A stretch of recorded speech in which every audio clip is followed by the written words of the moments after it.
अखंडमंडलाकारं व्याप्तं येन चराचरं तत्पदं दर्शितं येन तस्मै श्री गुरुवे नमः।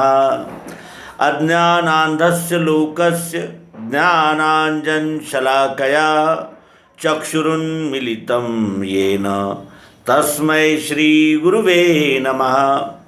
अध्यात्म विश्व विज्ञान यूट्यूब चैनल पर अपने सभी प्रेमी मित्र, आचार्य, गुरुजन, हमारे सहयोगी और इस यूट्यूब चैनल को सब्सक्राइब और शेयर करने वाले हमारे प्रिय पाठक आदि सभी का हार्दिक स्वागत समादर करते हैं।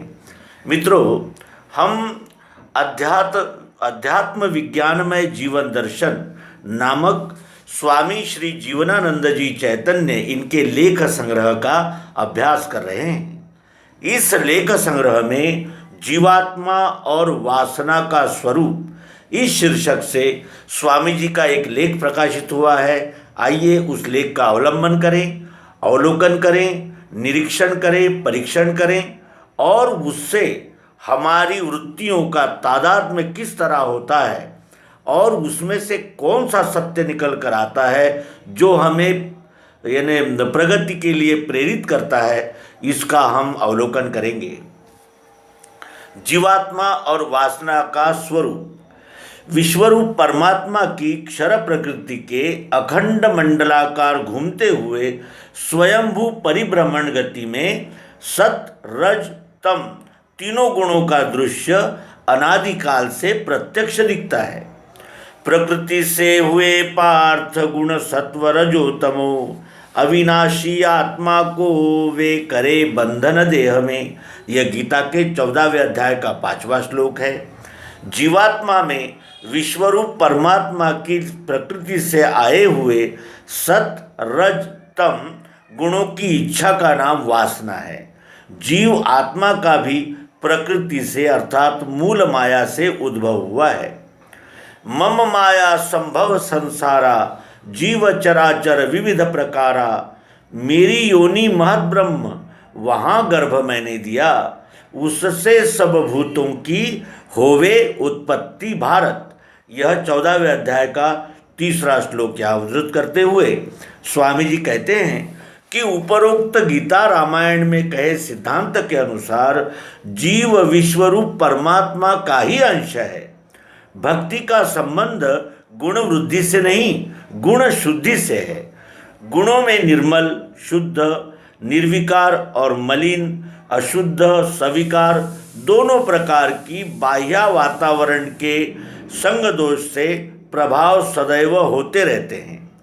गुणों की निर्मल, निर्विकार, शुद्ध अवस्था का नाम दैवी संपत्ति है और मलिन, अशुद्ध, सविकार अवस्था का नाम आसुरी है।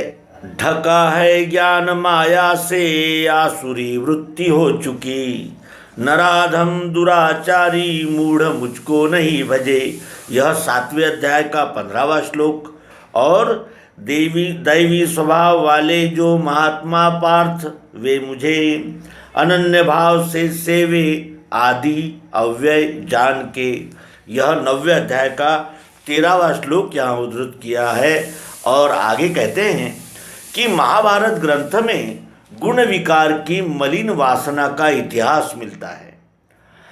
गुणों के विकार में किसी कारण से क्यों न हो, जीवात्मा अर्थात व्यक्ति अधिकार और आवश्यकता के बाहर अपने विषय भोगों की पूर्ति के लिए अनेक प्रकार से अति तृष्णा और अति आसक्ति में से अनैतिक दुर्व्यवहार, व्यभिचार, भ्रष्टाचार से अपनी इच्छा अर्थात वासना की पूर्ति में लगा रहता है। यही हाल प्रसिद्ध चंद्रवंश में उत्पन्न हुए प्रतापी राजा ययाति का हुआ। इसकी शादी दैत्यों के राजा वृषपर्वा के गुरु शुक्राचार्य की पुत्री देवयानी से हुआ था। राजा वृषपर्वा की सुंदर पुत्री राजकुमारी शर्मिष्ठा किसी कारण से दासी रूप में देवयानी की सेवा शुश्रूषा करने में साथ में गई थी। नैतिक विधि से प्राप्त देवयानी के साथ विषय भोग करते राजा ययाति का अनैतिक संबंध राजकुमारी अर्थात दासी शर्मिष्ठा से भी हो गया। शर्मिष्ठा से पुरु नामक पुत्र ने जन्म भी ले लिया। अत्यंत काम वासना में लिप्त लंपट राजा ययाति को रक्त क्षय नामक रोग हो गया। रक्तः सर्वशरीरस्थम जीव व्याधारमुत्तमम। रक्त ही जवानी है। यदि तरुण व्यक्ति में भी रक्त अल्पता अर्थात एनीमिया रक्तक्षय रोग हो जाता है तो शरीर आयु की दृष्टि से युवा रहते हुए भी परंतु रक्ताल्पता की दृष्टि से वृद्धवत जीर्ण शक्तिहीन हो जाता है। यह चिकित्सा विज्ञान का सिद्धांत है। चिकित्सा विशेषज्ञों से परीक्षण कराने पर राजा ययाति को यह जानकारी दी गई कि यदि तुम्हारा कोई भी पुत्र तुम्हें रक्त अर्थात अपनी जवानी दे देवे तो पुनः रक्त क्षय रोग से मुक्त होकर पूर्ववत अर्थात युवावस्थावत हो सकते हो। देवयानी से उत्पन्न सभी पुत्रों ने रक्तदान करने से मना कर दिया। शर्मिष्ठा से उत्पन्न पुत्र ने पिता को सहर्ष रक्तदान अर्थात जवानी दे दी, जिसे आजकल के चिकित्सा विशेषज्ञ ट्रांसफ्यूजन ऑफ ब्लड नाम से जानते हैं। यह रक्तदान से रक्तक्षय रोग से मुक्त होना ही जवान अर्थात युवा अवस्था होना है। उस समय की चिकित्सा विज्ञान की पद्धति में पिता से उत्पन्न पुत्र का ही रक्तदान पिता को हो सकता है। आज चिकित्सा पद्धति भौतिक यंत्रों के परीक्षण पर और सुलभ हो गई है। पिता से निकले शुक्र का शुक्राणु ही पुत्र है। पुत्र पुरुष से जवानी मिल जाने पर राजा ययाति पुनः जवानी का दुरुपयोग अति कामासक्ति से विषय भोगों में अतिरेक करके पुनः रक्तक्षय रोग से ग्रसित हो गया। अब राजा ययाति मन ही मन सोचने लगा कि अब किससे जवानी अर्थात रक्त प्राप्त करूं।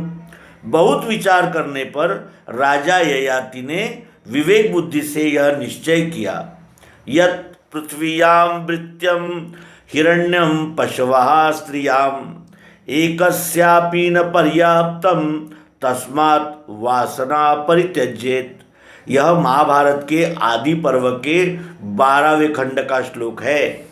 इस संपूर्ण पृथ्वी में उत्तम खाद्यान्न, स्वर्ण, धन, संपत्ति आदि उत्तम कोटि के पशु और तरुण सुंदर स्त्रियां हैं। यदि अशुद्ध मलिन गुण वासना बद्ध व्यक्ति चाहे तो उस एक व्यक्ति के लिए पर्याप्त नहीं है। इसलिए मैंने आज से ही अधिकार और आवश्यकता के बाहर की अति तृष्णा आसक्ति का त्याग किया। इस प्रकार निर्विकार सदाचार का जीवन व्यतीत करने लगा। निर्विकारत्या वृत्त्या ब्रह्माकारत्या पुनः वृत्ति विस्मरण संज्ञक समाधिर्ध्यान उच्यते।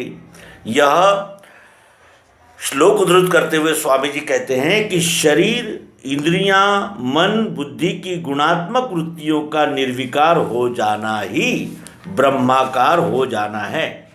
तो मित्रों, ययाति की कथा हमने सुनी और इससे ये बोध लिया कि अति कामासक्त व्यक्ति का यानी ज़रूरतें तो पूरी हो जाती है लेकिन वासनाएं पूरी नहीं होती, और वासना और अधिक वासनाओं का निर्माण करती है, हमें काम भोगों में आसक्त बनाती है, जिससे हमारा मानसिक संतुलन भी बिगड़ता रहता है और शारीरिक अशक्तता भी आती जाती है, जिससे एनीमिया, रक्तक्षय जैसे रोग होने की संभावना रहती है।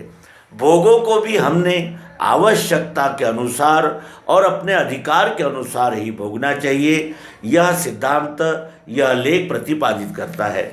स्वामी श्री जीवनानंद जी चैतन्य इनके अध्यात्म विज्ञान में जीवन दर्शन इस ग्रंथ के प्राप्ति का स्थान आपको बता दें। प्रकाशन समिति, केंद्रीय अध्यात्म विज्ञानशाला, मानधाता, ओंकारेश्वर, जिला खंडवा, मध्य प्रदेश। तो मित्रों, हम ये पुस्तक केंद्रीय अध्यात्म विज्ञानशाला से मंगा सकते हैं, पढ़ सकते हैं और स्वामी जी के अत्यंत उद्बोधक, प्रेरक और ज्ञान विज्ञान पूर्ण विचारों का आनंद ले सकते हैं, लाभ ले सकते हैं। धन्यवाद। नर्मदे हर सद्गुरु भगवान की जय। विश्वरूप परमात्मा की जय। ओम शांति शांति शांति।